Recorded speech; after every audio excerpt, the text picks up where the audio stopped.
പെട്ടെന്ന് ഇപ്പം എന്താ പറയേണ്ടതെന്ന് അറിയാമല്ലാതായി പോയി. ഫസൽ പറഞ്ഞിട്ടുണ്ട്, ഫസലിൻ്റെ കൂടെ ഞാൻ പറഞ്ഞിട്ടുണ്ട്. അപ്പം അതുകൊണ്ട് ഈ 4 കൊല്ലത്തിന് മുകളിലായി, ഒരു 4 അതിന് മുകളിലായി ഒരു സിനിമ സ്വപ്നവുമായിട്ട് ഇങ്ങനെ നടക്കാൻ തുടങ്ങിയിട്ട്. അപ്പം അതിനുശേഷമാണ് ഇങ്ങനൊരു ചാൻസ് ഇതിലേക്ക് വന്നതും നമുക്കൊരു പടം ചെയ്യാൻ അംജിത്തിക പറഞ്ഞതും എല്ലാവരും ഭയങ്കര കോയിൻസിഡൻസ് ആയിട്ടാണ് ഇപ്പം ഫീൽ ചെയ്തുകൊണ്ടിരിക്കുന്നത്. അപ്പോൾ ഇതിനു വേണ്ടി എന്നെ ഏറ്റവും കൂടുതൽ സപ്പോർട്ട് ചെയ്ത് എൻ്റെ ഫാമിലിയാണ്. കാര്യം അവരാണ് ഞാൻ ജോലിക്ക് ഇതിനോട് തന്നെ നിന്നു എന്ന് പറഞ്ഞ അവരോടാണ് എനിക്ക് first of all thank you പറയാനുള്ളത്. ആദ്യം എൻ്റെ ദൈവത്തിനോട്, ഇനി പറഞ്ഞ അഞ്ജിത്തിക്കയോടും എല്ലാവരോടും ഇനി ഒരുപാട് നന്ദി. റോംകോം ഞങ്ങൾ ഈ ടൈറ്റിൽ ഇട്ടപ്പോഴും ഭയങ്കര അൺഎക്സ്പെക്റ്റഡ് ആയിട്ട് കുറേ സ്റ്റോറികളുണ്ട് ഇതിൻ്റെ പുറകിൽ. കാര്യം ഇങ്ങനൊരു ടൈറ്റിൽ നമുക്ക് കിട്ടുമെന്ന് പ്രതീക്ഷിച്ചില്ല, പക്ഷേ എല്ലാം അൺഎക്സ്പെക്റ്റഡ്ലി നമ്മളിലേക്ക് എത്തി. ടൈറ്റിലെത്തി, എല്ലാം എത്തി. ആർട്ടിസ്റ്റുകളെല്ലാം സംസാരിച്ചു, അവരെല്ലാവരും നമുക്കുമായിട്ട് ഓക്കെ ആവുന്നു. ഇതൊരു നല്ലൊരു എൻ്റർടൈനറായി മാറും. നിങ്ങളെല്ലാം പ്രതീക്ഷിക്കുന്നതിന് മുകളിൽ ഒരു എൻ്റർടൈനറാണ് നമ്മൾ തരാൻ ആഗ്രഹിക്കുന്നതാവുമെന്ന് ഞങ്ങൾക്കൊരു പ്രതീക്ഷയുണ്ട്. ഇനി ഒരുപാട് നന്ദി നിങ്ങളെല്ലാം എത്തിച്ചേർന്നതിനും ഈ ഫംഗ്ഷന് പങ്കെടുത്തതിനും. Thank you so much. So ഫസൽക്ക പ്രത്യേകം പറഞ്ഞിരുന്നു ഒരു കാരണവശാലും ഫസൽക്കയുടെ മൈക്ക് കൊടുക്കരുതെന്ന്. പക്ഷെ ഫസൽക്ക റൈറ്ററാണ്. നിങ്ങൾക്കൊക്കെ കേൾക്കണ്ട ഫസൽക്കയ്ക്ക് എന്താ പറയാനുള്ളതെന്ന്? കൊടുക്കണം. ഫസൽക്ക സംസാരിച്ചേ പറ്റുള്ളൂ. ഭയങ്കര സ്റ്റേജ് ഫിയറാണ്, അതുകൊണ്ടാണ് മൈക്ക് തരണമെന്ന് പറഞ്ഞത്. ഇത് ആക്ച്വലി എൻ്റെ 2ാമത്തെ പടമാണ്. എൻ്റെ ആദ്യത്തെ പടം ദിലീഷ് പോത്തൻ, ഷാജോൺ, വിജയരാഘവനൊക്കെ അഭിനയിക്കുന്ന ഔസേപ്പിൻ്റെ ഓസിയത്ത് എന്നൊരു സിനിമയാണ്. ഈ മാർച്ച് 7 റിലീസാണ്. പിന്നെ റോംകോം എന്നുള്ള പേര് പോലെ തന്നെ റൊമാൻസ് കോമഡി പരിപാടിയാണ്. ഒരു ഫുൾ ഫണ്ണായിട്ട് പോകുന്ന ഒരു പരിപാടിയായിരിക്കും. പോരെ? ഇതാണ് സംസാരിക്കാൻ അറിയില്ല എന്ന് പറഞ്ഞത്. കൈയടിക്കണം മക്കളെ, നന്നായിട്ട് സംസാരിച്ചില്ലേ? Thank you so much. നമ്മൾ കേട്ടു, നമുക്ക് ഇവർക്കൊക്കെ പറയാനുള്ളത് എന്താണെന്നുള്ളത് കേട്ടു ഇല്ലേ? ഇനി നമുക്കിവിടെ ആശംസകൾ സംസാരിക്കാനായിട്ട് നമ്മുടെ മാളികപ്പുറം മൂവിയുടെ ഡയറക്ടർ അഭിലാഷ് ചേട്ടനുണ്ട്. റൈറ്റർ. സോ അഭിലാഷ് ചേട്ടനെ ഞാൻ വെൽക്കം ചെയ്യുകയാണ്. നല്ലൊരു കൈയടി. എല്ലാവർക്കും നമസ്കാരം. വിഷ്ണു മറിയോ ഷൂട്ടിലാണ്ട് കുഴപ്പമില്ല, അവരത് കാണില്ല. അതുകൊണ്ട് എൻ്റെ പേര് ഡയറക്ടർ എന്ന് പറഞ്ഞുകൊണ്ട് സന്തോഷമുണ്ട്. മാവ് പൊന്നായിരിക്കണം. വലിയ സന്തോഷമുണ്ട്. കാരണം അംജിത്തിക്ക ഇനിയും മനുഷ്യനെ ആദ്യമായിട്ട് കാണുന്നത് തേരി മേരി എന്നുള്ള പടത്തിൻ്റെ പൂജയുടെ സമയത്താണ്.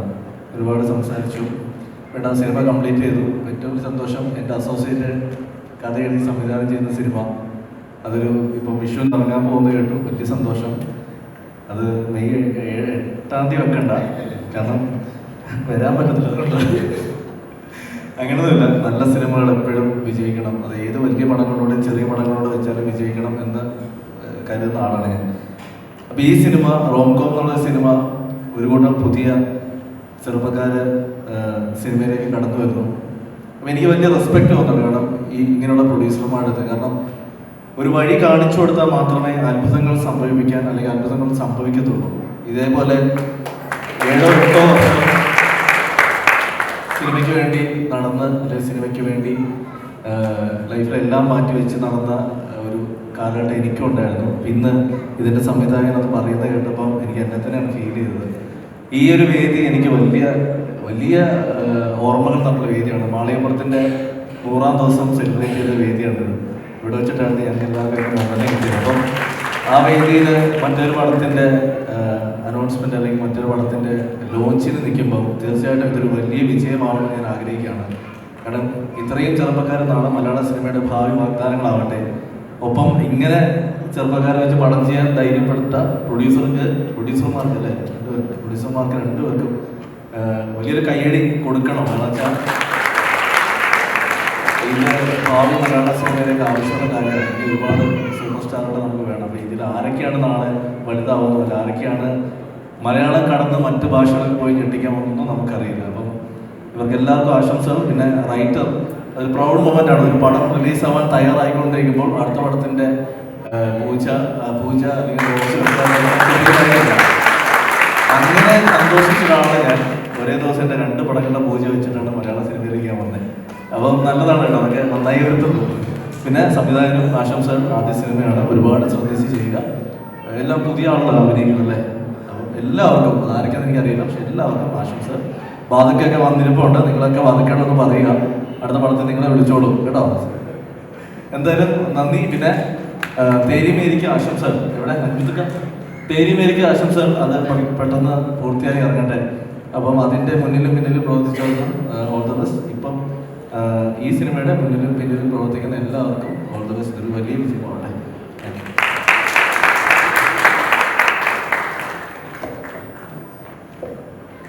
അടുത്തതായിട്ട് റൈറ്റർ കം ഡയറക്ടർ ആദർശ്. നേരത്തെ ശ്രീ അഭിലാഷ് ചേട്ടനെ ഡയറക്ടർ എന്ന് അഭിസംബോധന ചെയ്തതുപോലെ തന്നെ ഞാനും സിനിമയിൽ നിന്ന് ഡയറക്റ്റ് ചെയ്തിട്ടുള്ളതാണ്. ഞാൻ എഴുതിയത് 3 സിനിമകളാണ്. കാതൽ, RDX, നെയ്മർ, 3 സിനിമകളാണ് ഞാൻ എഴുതിയ സിനിമകൾ. അപ്പോൾ ഡയറക്ടർ ആവാനാണ് ഡയറക്ടറാക്കി. എനിക്ക് സന്തോഷം, വളരെ സന്തോഷമുള്ളൊരു ദിവസമാണ്. പ്രിയപ്പെട്ട ശ്രീജിത്ത് ഏട്ടൻ കോ പ്രൊഡ്യൂസറായിട്ടുള്ള ഒരു പ്രൊജക്റ്റാണ് നമ്മുടെ റോംകോം എന്ന് പറയുന്ന ഇന്ന് ടൈറ്റിൽ അനൗൺസ് ചെയ്ത നമ്മുടെ ഈ സിനിമ. എല്ലാവിധ ആശംസകളും നേരുന്നു. ഒരുപാട് പുതുമുഖങ്ങൾ മലയാള സിനിമയിലേക്ക് വരാൻ ചൂടെടുത്ത് വയ്ക്കുന്ന ഒരു പുതിയ സിനിമയാണ്. പുതിയ താരങ്ങൾ കടന്നു വരേണ്ട ഒരു വളരെ അത്യാവശ്യമായിട്ടുള്ളൊരു ഇതാണ് മലയാള സിനിമയെ സംബന്ധിച്ചും. പുതിയ താരങ്ങൾ കടന്നു വരട്ടെ. അപ്പോൾ എനിവേ എല്ലാവിധ ആശംസകളും. ഞാൻ നമ്മുടെ സിനിമയുടെ എന്താ പറയുക, ടൈറ്റിൽ ലോഞ്ചായിട്ട് ബന്ധപ്പെട്ടിട്ടുള്ളൊരു വീഡിയോയൊക്കെ കണ്ടിരുന്നു ഇൻസ്റ്റാഗ്രാമിൽ. നിങ്ങൾ ഫ്ലാറ്റിൽ ഇരുന്നിട്ട് പ്ലാൻ ചെയ്യുന്ന ചെറിയ വീഡിയോ, ഈ ചേട്ടനെയും നിങ്ങൾ രണ്ടുപേരെയും ഞാൻ കണ്ടിരുന്നു. എന്തായാലും ആ വീഡിയോയും അതൊക്കെ വളരെ നൂതനമായിട്ടുള്ള എന്താ പറയുക, നമ്മളെ അട്രാക്ട് ചെയ്യുന്ന രീതിയിലുള്ള ഒരു അപ്രോച്ചാണ്. എനിവേ നമ്മുടെ പ്രൊഡക്ഷൻ കമ്പനിക്കും ഒപ്പം റോംകോം ടീമിനും ഇതിൻ്റെ റൈറ്റർ എൻ്റെ സുഹൃത്താണ്, അദ്ദേഹത്തിനും എല്ലാവിധ ആശംസകളും നേരുന്നു. ഒപ്പം പുറത്തിറങ്ങാനിരിക്കുന്ന നമ്മുടെ സെയിം കമ്പനിയുടെ തന്നെ തേരിമേരി എന്ന് പറയുന്ന സിനിമയ്ക്ക് വലിയൊരു വിജയാശംസകൾ നേരുന്നു. റോംകോം മലയാള സിനിമയിൽ പുതിയൊരു വാതിൽ തുറക്കുന്ന ഒരു ഗംഭീര ഹിറ്റായി മാറട്ടെ എന്ന് ആശംസിക്കുന്നു. എല്ലാവർക്കും ഹൃദയം നിറഞ്ഞ നന്ദി, നമസ്കാരം, താങ്ക് യു. നമുക്കൊരു റിക്വസ്റ്റ് ഉണ്ട്. ആദർശേട്ടൻ ഭയങ്കര നല്ലൊരു മിമിക്രി ആർട്ടിസ്റ്റ് ആണെന്ന് ഇവിടെ പറഞ്ഞു കേട്ടു. സോ പറ്റുമെങ്കിലും ഞങ്ങൾക്ക് വേണ്ടി ഞാൻ ഈ ഇങ്ങനത്തെ നല്ലൊരു കയ്യടി നിങ്ങൾ കൊടുത്താൽ ഇപ്പൊ കാണാൻ മിമിക്രി. ശ്രീജിത്തേട്ടൻ്റെ ഐഡിയ ആയിരിക്കുമല്ലോ. ഞാൻ ഒന്നാമത്തെ ഇങ്ങോട്ട് വിളിക്കില്ലെന്ന് വിചാരിച്ച ബാക്കിൽ മാറിയത്. ഏതായാലും വന്ന ഒരാളെ ചെയ്യാം. നമ്മുടെ പ്രിയപ്പെട്ട, എനിക്ക് ഏറ്റവും കൂടുതൽ കൈയ്യടി കിട്ടിയിട്ടുള്ള ശ്രീ അജു വർഗീസിൻ്റെ വോയിസ് ചെയ്തപ്പോഴാണ്. അപ്പോൾ സേഫായിട്ടുള്ള പരിപാടിയാണ് ചെയ്യുന്നത് തോന്നുന്നു. അപ്പോൾ അജു ചേട്ടൻ്റെ ലവ് ആക്ഷൻ ഡ്രാമ എന്ന് പറയുന്ന സിനിമയിലെ ഒരു കോമഡി രംഗം ഞാനൊന്ന് അനുകരിക്കാം. കാശുള്ള ഏതുള്ളിനെ കൂടെ പെണ്ണുകളിലാണ് നമ്മൾ ആളുകൾ മാറ്റം. അങ്ങനെ സ്ത്രീയെ നിനക്കറിയാമോ, പെണ്ണുകൾ കാരണം എത്ര മഹാന്മാരുടെ ജീവിതം നമ്മൾ ചെയ്യുന്നത്. രാജ്യങ്ങൾ തമ്മിൽ യുദ്ധങ്ങൾ കഴിയുന്ന ചരിത്രമുണ്ട്. കേട്ടൊഴിവില്ലേ എന്നെ ചെക്കിന് നിന്റെ പിന്നാലെ ഇനി ഇതിനെ പറ്റി പറഞ്ഞു പണം ചേർന്ന് വീട്ടിൽ പഠിക്കണം.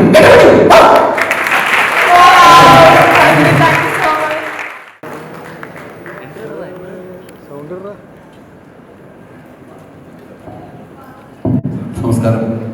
ഞാൻ ഈ സ്റ്റേജിൽ ഇരിക്കുമ്പം അഭിലാഷ ഭയങ്കരമായിട്ട് ചിരിക്കുന്നുണ്ട്. കാരണം കഴിഞ്ഞ സിനിമയുടെ ഒരു ഓർമ്മ ഇദ്ദേഹത്തെ എനിക്ക് അതിന് മുമ്പ് ഒരു കാര്യം, അംശത് എനിക്ക് ഏറ്റവും വേണ്ടപ്പെട്ട ഒരു സുഹൃത്താണ്. ഞാൻ ഇവിടെ വരുമ്പം ഞാൻ പിച്ചവെച്ച് നടന്ന മാധ്യമപ്രവർത്തന സ്ഥാപനം റിപ്പോർട്ട് ടി വി, അതിൻ്റെ MD ഇതിൻ്റെ പാർട്ടാന്ന് പറയുമ്പം അതിൽ ഉപരി സന്തോഷമാണ്, പറയാതിരിക്കാൻ വയ്യ.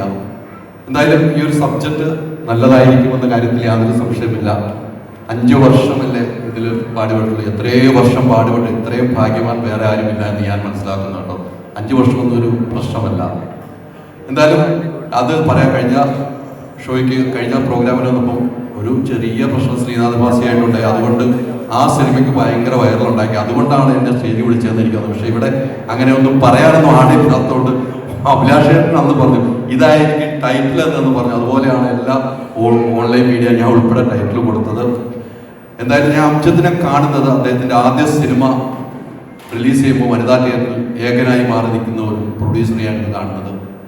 അന്ന് ഞാൻ അദ്ദേഹത്തിൻ്റെ അടുത്ത് പോയി. അപ്പോൾ അദ്ദേഹം പറഞ്ഞൊരു വാക്ക് ഞാൻ ഇപ്പോൾ ഓർക്കുന്നു, സഹകരണങ്ങൾ കുറവാണ്, പൈസ മുടക്കാൻ നിർമ്മാതാക്കളുണ്ട്. പിന്നീട് ഒരു പ്രൊമോഷൻ പോലും ആളുകൾ വരുന്നില്ല എന്നൊരു സങ്കടം എന്നോട് പങ്കുവെച്ച് അത് ഞാൻ ഇന്ന് റിപ്പോർട്ട് ടിവിയിൽ കൂടെ സംപ്രേഷണം ചെയ്തു. അത് വലിയ രീതിയിൽ ആളുകൾ ഏറ്റെടുക്കുകയും ചെയ്തു. ആ അംശത്ത് ഇപ്പോൾ 3ാമത്തെ സിനിമ പ്രൊഡ്യൂസ് ചെയ്യുന്നുണ്ടെങ്കിൽ അദ്ദേഹത്തിൻ്റെ ഒരു ചങ്കൂറ്റം തന്നെയാണ് എന്ന കാര്യത്തിൽ യാതൊരു സംശയമില്ല. അതോടൊപ്പം ഇപ്പം സിനിമാ മേഖല നടക്കുന്ന പ്രശ്നങ്ങൾ എല്ലാവർക്കും വരെ ഞാൻ വാർത്ത ചെയ്യുന്ന ആളാണ്. ഒരു താരം ആകുന്നത് നിർമ്മാതാവിനോടൊപ്പമാണ്. നിർമ്മാതാവിനെ സപ്പോർട്ട് ചെയ്യുന്ന താരങ്ങളാണ്. പക്ഷേ ഏത് താരവും ആദ്യം പുതുമുഖമായി തന്നെയാണ് വരുന്നത്, പിന്നെയാണ് അവർ സൂപ്പർ സ്റ്റാറുകളാകുന്നത്. അതുകൊണ്ട് തന്നെ ഇപ്പോൾ പുതുമുഖങ്ങളെ വെച്ച് ഈ സിനിമ എടുക്കുന്നുണ്ടെങ്കിൽ ഇപ്പോൾ നടക്കുന്ന ചർച്ചകൾക്ക് ഏറ്റവും ഒരു പാഠമായി മാറും ഈ സിനിമ എന്ന കാര്യത്തിൽ യാതൊരു സംശയമില്ല. എന്തായാലും ഈ സിനിമയ്ക്കും ഈ കമ്പനിക്കും എല്ലാവിധ ആശംസകളും. Thank you very much.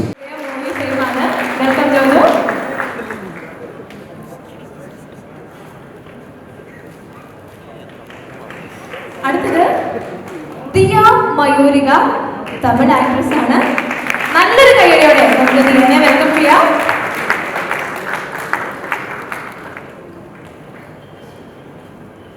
Next Meenakshi Madhavi, Madhura Manohara Moham, അതുപോലെ തന്നെ അപ്കമിംഗ് മൂവിയായ പ്രിൻസ് ആൻഡ് ഫാമിലിയിലൊക്കെ ആക്ട് ചെയ്തിട്ടുണ്ട്. നല്ലൊരു കൈയടി, ഉഷാറുള്ള കൈയടിക്ക്. Thank you. ആൻഡ് അടുത്തതായിട്ട് ആതിര ഹരികുമാർ, നടന്ന സംഭവം, ക്യൂൻ എലിസബത്ത്, പാൽത്തു ജാൻവർ തുടങ്ങിയ മൂവീസിലൊക്കെ അഭിനയിച്ചിട്ടുള്ള ആളാണ്. നാം വൈശാഖ് വിജയൻ, തണ്ണീർമത്തൻ ദിനങ്ങൾ, റാണി ചിത്ര മാർത്താണ്ഡ, പുഴു, വൈശാഖിന്റെ കാര്യമൊക്കെ പറഞ്ഞ് ഇവിടെ പലരും വൈശാഖ് അഭിനയിച്ച ഡയലോഗ്സ് ഒക്കെ ആക്ട് ചെയ്ത് കാണിക്കുന്നുണ്ടായിരുന്നു. ഇനി അടുത്തതായിട്ട് എന്താ പറയാ, ഞാൻ ഒരുപാട് ഞാൻ ആക്ച്വലി ആളുടെ വലിയൊരു ഫാനാണ്. Maheen Krishna, upcoming movie ധീരയിൽ act ചെയ്തിട്ടുണ്ട്. നല്ലൊരു കൈയടി. അജു ബോങ്കോ, ഒരുപക്ഷെ ഈ ഫേസ് ആയിരിക്കും നിങ്ങൾക്ക് ഏറ്റവും കൂടുതൽ ഫെമിലിയർ ആയിട്ടുള്ളത്. ഇൻഫ്ലുവൻസർ ആണ്. വെൽക്കം അജു. ഇവരോടൊപ്പം തന്നെ ഞാൻ ഈ വേദിയിലേക്ക് നമ്മുടെ എഡിറ്റർ നിതീഷ് KTR വെൽക്കം ചെയ്യുകയാണ്. ഭയങ്കര സപ്പോർട്ടുണ്ട്, നിങ്ങൾ നന്നായിട്ട് കൈയടിച്ചോ. അടുത്തതായി പ്രൊഡക്ഷൻ കൺട്രോളർ ബിനു മുരളി. ബിനു ചേട്ടനെ ഞാൻ ഏറെ സ്നേഹത്തോടെ വേദിയിലേക്ക് വെൽക്കം ചെയ്യുകയാണ്. Please come on to the stage. കയ്യടി നിർത്തത് ബിനു ചേട്ടൻ ബാക്കിൽ നടന്നു വരുന്നതേ ഉള്ളൂ.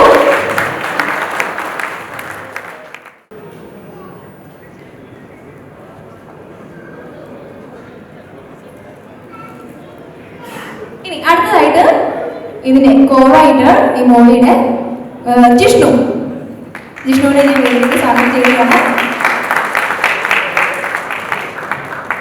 അപ്പൊ നമ്മൾ ബാക്കി എല്ലാവർക്കും പറയാനുള്ളതൊക്കെ കേട്ടു.